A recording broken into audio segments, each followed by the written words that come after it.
pourquoi est-ce que le train est plus cher que l'avion? Attendez, je vous explique. J'ai pris un exemple tout bête. Cet été, et comme souvent, je vais à Marseille avec mes copains. Qu'est-ce que je m'en fous? Du coup, j'ai comparé. Pour le même trajet d'à peu près la même durée en porte-à-porte, l'avion est 3 fois moins cher. Et c'est pas tout, c'est pareil sur d'autres trajets. Bruxelles-Valence, Bruxelles-Berlin, Bruxelles-Vienne, Bruxelles-Prague, Bruxelles quoi, Bruxelles-toi, Bruxelles-moi, Bruxelles-nous. Et en vrai, selon un rapport de Greenpeace, en Europe, le train coûte en moyenne 2 fois plus cher que l'avion. Et certains trajets peuvent même coûter jusqu'à 30 fois plus cher. Mais d'abord, pourquoi est-ce qu'on se pose la question? C'est une super bonne question, ça. Tu veux pas qu'on aille demander aux gens dans la rue ce qu'ils en pensent? Vas-y, lui, on a déjà 2 mois de retard là. Salut, tu pars en vacances cet été? Non. Ouais, je pars à Marseille. Qu'est-ce qu'on s'en fout? Ouais. Merci, au revoir. Je pars dans le sud de la France. On fait un petit tour à Flagey. Est-ce que vous pouvez me dire comment est-ce que vous partez en vacances? Surtout l'avion, je dirais, en Europe. Moi, je prends une voiture. Eh bien, l'avion, ça va plus vite. En fait, j'aimerais bien partir du coup en train. Mais du coup, moi, il y a toujours ce problème de le train, c'est tellement cher. De base, c'est pour des raisons écologiques, plutôt le train, mais souvent, du coup, c'est plus cher. T'as des longues jambes, si je peux me permettre. Tu sautes, t'es à Nice, toi. Qu'est-ce qui rentre dans votre choix? Le prix, le temps. Ouais. Et souvent, c'est l'avion qui gagne, dans le sens que ça coûte souvent beaucoup moins cher. Il a vraiment de très grandes jambes, mais toi aussi t'as des grandes jambes quand même. Non, mais moi j'ai plutôt un long buste. Ouais, tu fais quoi avec ton long buste? Tu nages?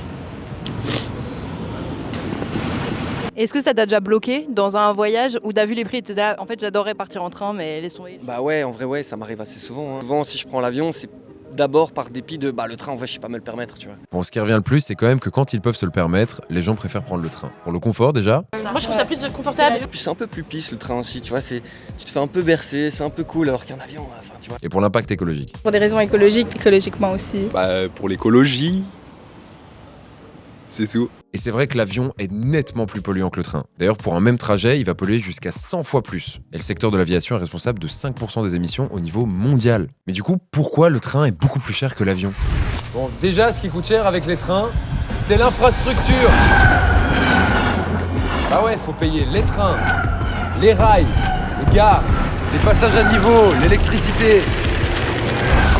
Alors pour les lignes régionales, genre un Bruxelles-Liège, les trajets sont subsidiés pour que ça coûte pas excessivement cher aux voyageurs. Mais c'est pas du tout le cas pour les trajets internationaux, ni pour les TGV. Et il faut aussi dire que pour un long trajet, ça va souvent demander plein de changements, avec plein de compagnies différentes, et donc beaucoup plus cher. Et beaucoup plus galère en ça. Par contre, l'avion, c'est pas pareil. En caricaturant, faut juste des aéroports, des avions et du kérosène pour les faire voler. Du coup, c'est beaucoup plus flexible pour les compagnies et leur modèle commercial est super optimisé pour que les coûts soient réduits à fond. Des rotations rapides aux aéroports, le personnel qui est peu payé, pas de bagages en soude par défaut sur les tickets, etc. Bref, sur ces aspects-là, il y a rien à faire. Quand on prend tout en compte, ça coûte beaucoup moins cher de faire voler un avion que de faire rouler un train. Bon, par contre, la réalité, c'est que c'est pas les seules causes qui expliquent cette différence. Vous nous connaissez, on a eu envie d'aller un peu plus loin et de comprendre s'il n'y avait pas aussi des raisons politiques qui pourraient expliquer. Spoiler, il y en a. Il y en a plein même. Bon, du coup, on a une interview avec un représentant de l'ONG Transport Environnement qui œuvre pour la décarbonation des transports. Hey! Bonjour, je m'appelle Victor Thévenet et je suis le responsable du programme ferroviaire de Transport Environnement, qui est une ONG qui se bat pour accélérer la décarbonation des transports. Pourquoi est-ce que le train est plus cher que l'avion? C'est vrai qu'aujourd'hui en Europe, le train est très souvent plus cher que l'avion et ce qui explique cette différence de prix, c'est notamment la différence de taxation entre les deux modes de transport. L'aviation n'est pas taxée sur son énergie, sur le kérosène. Bon, c'est déjà une première explication. Il n'y a pas de taxe sur le kérosène. Pour comprendre pourquoi, il faut revenir à Chicago en 1941, où plus de 190 États ont signé une convention qui prévoit, entre autres, l'exemption de taxes sur le kérosène. Bon, alors c'était en 1941, à l'époque où les États jugeaient nécessaire de faciliter le développement économique de l'aviation et où les considérations environnementales étaient, complètement absentes des discussions. Vraiment, on n'en a rien à foutre. Alors le climat. Mais qu'est-ce que tu t'en as rien à foutre? Aujourd'hui, c'est plus du tout pareil et il y a beaucoup de voix qui s'élèvent pour demander la taxation du kérosène. D'ailleurs, il y a absolument rien de similaire pour les trains qui, eux, payent la TVA sur l'électricité. Bénéficie d'une exemption de TVA au niveau international que ne bénéficie pas le train. Alors c'est vrai, en Belgique, comme presque partout dans les pays membres de l'Union Européenne, les billets d'avion internationaux sont exemptés de TVA. Pour les trains, par contre, là, les États membres peuvent faire à peu près ce qu'ils veulent, mais en règle générale, ils appliquent la TVA. Par contre, c'est vrai qu'il y a une taxe d'embarquement dans les billets d'avion qui n'existe pas sur les trains. Bon, du coup, par contre, c'est pas grand-chose. C'est genre 5 €, voire 10 balles, je sais plus exactement, tu me diras, le chiffre s'affiche ici, sur nous. Bref, pour récapituler, si le train est plus cher que l'avion, c'est à cause de deux gros aspects. 1. L'infrastructure qui est plus chère, Et 2, la fiscalité qui est globalement très très avantageuse pour les avions, avec genre 0 taxe pour le kérosène et pas de TVA sur les billets. Mais du coup, on pourrait se demander pourquoi est-ce que c'est un problème que le train soit plus cher que l'avion ? Parce que le rail a un impact carbone très faible. Ça dépend bien sûr du mix énergétique du pays, mais ça a un impact qui est entre 10 voire 80 fois plus faible que l'aviation. Donc ça, c'est la raison pour tout simplement atteindre nos objectifs climatiques qu'on s'est engagé au niveau national ou européen. Bon, du coup, c'est quoi les solutions pour rendre le train plus abordable et réduire le déséquilibre qu'il y a entre les deux ? En gros, on a identifié 2 grandes solutions potentielles à ce problème. La première, ce serait que les États investissent dans le rail pour développer les infrastructures et pour baisser les péages ferroviaires, qui sont les péages que les compagnies de train, genre SNCB, Eurostar, SNCF. T'en as d'autres ? Ouigo, Ryanair. Qui sont les péages que les compagnies de train, genre SNCB, Eurostar, Ryanair, payent aux gestionnaires de réseaux publics pour circuler sur les voies. Tu m'as piqué ma blague. Ouais. Alors ça peut aussi se faire en exonérant les billets de train de TVA ou en diminuant les taxes que les compagnies payent sur l'électricité. Alors le truc c'est que tout ça, ça représente quand même pas mal de dépenses pour l'État. Et du coup, ce que les ONG proposent, c'est de financer tout ça avec des taxes sur l'aviation. Par exemple en taxant le kérosène, comme on en parlait plus tôt. On a montré que d'ici 2025, il y aurait en tout 47 milliards de revenus si on taxait l'aviation, qui pourraient être redirigés vers le train pour améliorer les services ferroviaires. Une deuxième solution, et c'est celle qui a été mise en place par l'Union européenne, ce serait d'ouvrir le rail à la concurrence. Ça veut dire d'autoriser d'autres entreprises que la SNCB, la SNCF par exemple, à circuler sur le réseau ferroviaire. Ça pourrait avoir pour effet de faire baisser les prix par la concurrence et de laisser les compagnies développer elles-mêmes le réseau ferroviaire. Pour réduire le prix du billet de train, faire qu'il y ait plus de compagnies qui rentrent sur le marché, du coup plus de compétition, ce qui permet de réduire le prix du billet de train. Après, les résultats sont pas garantis et c'est un mécanisme qui est difficilement prévisible. Mais dans les deux cas, ça pourrait faire baisser les prix des billets. Le truc, c'est que ça reste les entreprises qui décident des prix des trains internationaux et des TGV via des logiques obscures d'offres et de demande. Comme pour l'avion finalement. Et ça limite le contrôle que les pouvoirs publics ont dessus sans réglementation directe sur les prix. Bon bah top, on a le pourquoi c'est plus cher et on a les pistes de comment réduire le déséquilibre. Et si on allait interroger les décideurs à ce sujet ? Les décideurs ! Bonjour. Bonjour. Et donc Jean-Luc Ruck, ministre fédéral de la mobilité, du climat et du développement durable. L'avion est exempté de taxes sur le kérosène. Vous, dans l'accord de gouvernement, vous avez dit que vous allez essayer de mettre en place une taxe. Comment ? Quand vous voulez faire évoluer une convention internationale, il faut l'accord de tous les pays. Or, c'est pas vraiment la manière dont les choses se passent aujourd'hui. Même sur le plan européen, là aussi, il faut qu'on recherche l'unanimité pour changer ces modèles fiscaux et faire en sorte que, à tout le moins, l'avion ait les mêmes impositions que le train.